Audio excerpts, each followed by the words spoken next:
కీర్తన గ్రంథము 36వ అధ్యాయము.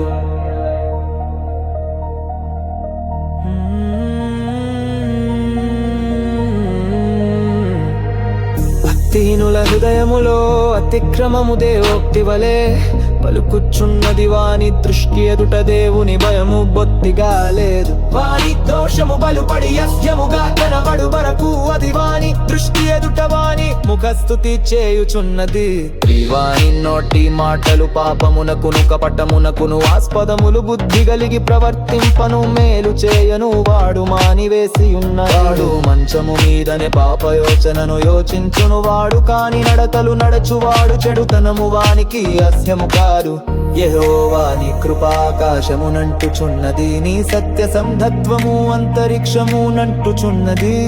నీ నీతి దేవుని పర్వతములతో సమానము, నీ న్యాయ విధులు మహగాధములు. యెహోవా నరులను జంతువులను రక్షించువాడవు నీవే.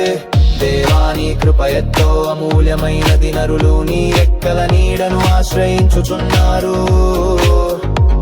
నీ మందిరము యొక్క సమృద్ధి వలన వారు సంతృప్తి నొందుచున్నారు. నీ ఆనంద ప్రవాహములోనిది నీవు వారికి త్రాగించుచున్నావు.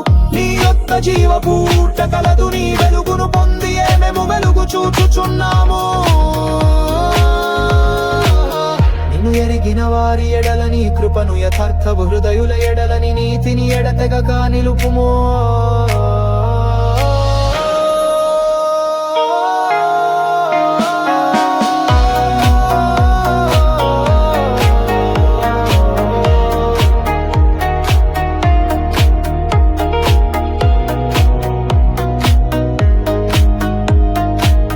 గర్విష్కుల పాదమును నా మీదికి రానీయకుము, భక్తిహీనుల చేతిని నన్ను పారదోలనీయకుము.